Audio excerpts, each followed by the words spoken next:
নমস্কার বন্ধুরা, চলছে অঘ্রাণ মাস।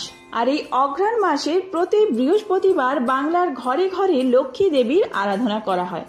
বৃহস্পতিবারকে অনেকে লক্ষ্মীর বারও বলে থাকেন। তাই শুধু অঘ্রাণ মাস নয়, প্রতি বৃহস্পতিবার লক্ষ্মী পুজোর দিন বাংলার মায়েরা শুদ্ধ বসনে লক্ষ্মী দেবীর আরাধনা করেন গৃহের আর্থিক উন্নতি ও সুখ সমৃদ্ধি লাভের আশায়। তাই চলুন বন্ধুরা, আজকের ভিডিওতে আমরা জেনে নেব অঘ্রাণ মাসের বৃহস্পতিবার কিভাবে আমরা লক্ষ্মী পুজো করব, অর্থাৎ বৃহস্পতিবারে ঘরোয়াভাবে লক্ষ্মী পূজার বিধি। এই পুজোতে কি কি প্রয়োজন, অর্থাৎ লক্ষ্মী পুজোর ফর্দ, আর জেনে নেব লক্ষ্মী পুজোর সহজ সরল মন্ত্র, আর এই অঘ্রাণ মাসে আপনারা কি কি নিয়ম বিধি মেনে চলবেন। তো চলুন বন্ধুরা, দেরি না করে ভিডিওটি শুরু করা যাক। যদি আমার চ্যানেলে নতুন হয়ে থাকেন অবশ্যই চ্যানেলটি সাবস্ক্রাইব করে এবং ভিডিওতে একটি লাইক করে শেষ পর্যন্ত সাথে থাকবেন। আশা করি ভিডিওটি আপনাদের জন্য খুবই হেল্পফুল হবে। ভিডিওর মূল পর্বে যাওয়ার আগে মা লক্ষ্মীর যারা ভক্ত রয়েছেন অবশ্যই কমেন্ট বক্সে লিখুন জয় মা লক্ষ্মী দেবীর জয়। এই বছর অর্থাৎ 2024 সালে 1431 বঙ্গাব্দে অঘ্রাণ মাসে 4টি বৃহস্পতিবার পড়েছে।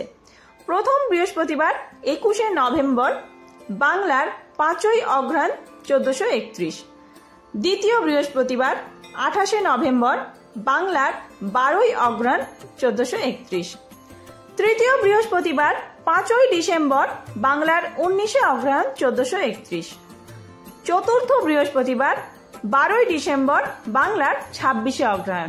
এই 4টি বৃহস্পতিবারই অত্যন্ত নিষ্ঠার সাথে ঘরোয়াভাবে আপনারা পুজো করুন। তো পুজোতে কি কি লাগবে প্রথমেই জেনে নেব। এই পুজোর জন্য প্রয়োজন পেতলের ঘট, যেটি প্রায় আমাদের সকলের বাড়িতেই রয়েছে। লাগবে গঙ্গা জল, আমশার, ডাব, সিঁদুর, পান, সুপুরি, আতপ চাল, 4টি নৈবেদ্য লক্ষ্মী, বিষ্ণু, কুবের এবং ইন্দ্রের নামে। আপনারা চাইলে লক্ষ্মী আর বিষ্ণুর নামেও দিতে পারেন 2টি নৈবেদ্য, মিষ্টি ও ফল। চিড়ে প্রসাদ দেন কেউ কেউ। আতপ চাল বেটে আলপনা দেওয়া হয় সাত সকালে। আপনাদের অবশ্যই আতপ চাল বেটে আলপনা দিতে হবে ঘরবাড়ি পরিষ্কার করে নিয়ে।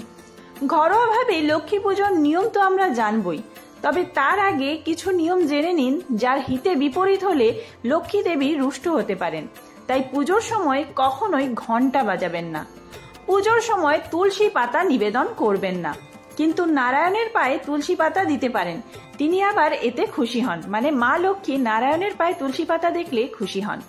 লক্ষ্মীর আরাধনার সময় অবশ্যই আলপনা আঁকবেন। আলপনায় দেবীর পায়ের ছবিও আঁকবেন। মঙ্গল ঘটের পাশেই তার পা আঁকতে হবে। পুজো শেষ করে লক্ষ্মীর পাঁচালি পড়তে হবে। মনে রাখবেন, স্টিলের বাসনপত্রের বদলে পিতল, কাঁসা, তামার বাসন ব্যবহার করাই শ্রেয়। এসব নিয়মগুলো মানলে তবেই তুষ্ট হবেন দেবী লক্ষ্মী। তাই গৃহের সমৃদ্ধি অক্ষুণ্ণ রাখতে এই সমস্ত নিয়মবিধি মেনেই গৃহস্থের বধূরা আপনারা পুজো করবেন। তো এবার জেনে নেওয়া যাক লক্ষ্মী পুজোর নিয়ম। প্রথমেই মাথায় একটু গঙ্গা জল নিয়ে নারায়ণকে স্মরণ করে নিন। পূজার আগে মাথায় জল নিয়ে নারায়ণকে স্মরণ করে মন শুদ্ধ করে নিতে হবে। তারপর সূর্যের উদ্দেশ্যে একটু জল দিন। যে কোনো পুজোর আগে আমাদের প্রাণ শক্তির উৎস সূর্যকে জল দেওয়ার নিয়ম রয়েছে। তাই জল দেওয়ার জন্য ঠাকুরের সিংহাসনে একটি ছোট তামার পাত্র সর্বদা রাখবেন। এরপর লক্ষ্মী দেবীর সামনে সামান্য ধান ও 1 চিমটি মাটি ছড়িয়ে দিয়ে তার উপর জল ভরা ঘট স্থাপন করবেন। ঘটের গায়ে সিঁদুর দিয়ে মঙ্গল চিহ্ন বা স্বস্তিক চিহ্ন এঁকে নিতে ভুলবেন না। ঘটের ওপরে একটি আম্রপল্লব বা আম পাতা দিতে হবে, যাতে বিজোড় সংখ্যায় আম পাতা থাকবে, ও তার উপর একটি কলা, হরিতকি অথবা আপনারা ডাব দিতে পারেন, আর তার উপর দিতে হবে একটি ফুল। ইচ্ছে করলে ঘটে ও লক্ষ্মীকে একটি করে মালাও পরাতে পারেন। আর লক্ষ্মী পুজোর জন্য সামান্য কিছু ফুল রাখবেন। এবার সেই ফুল হাতে নিয়ে লক্ষ্মী দেবীর মন্ত্র জপ করতে হবে। ওং বিশ্বরূপস্য ভার্যাসি পদ্মে পদ্মালয়ে শুভে সর্বতোক পাহিমাং দেবী মহালক্ষ্মী নমস্তুতে। এই মন্ত্র আপনারা জপ করতে পারেন।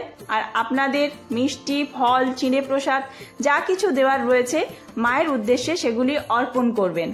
এছাড়াও একটি লক্ষ্মী পুজোর প্রণাম মন্ত্র রয়েছে।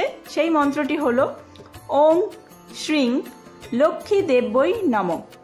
এছাড়াও ওং শ্রীং মহালক্ষ্মী নমঃ, ওং শ্রীং শ্রী ওই নম।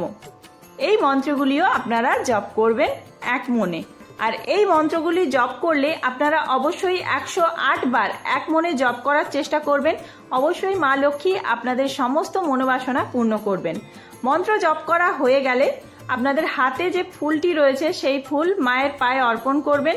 আর তারপরে ধূপ দীপ সহযোগে শঙ্খ বাজিয়ে আরতি করবেন। এইভাবেই পুজো সম্পন্ন হবে ঘরোয়াভাবে নিজের মতন করে।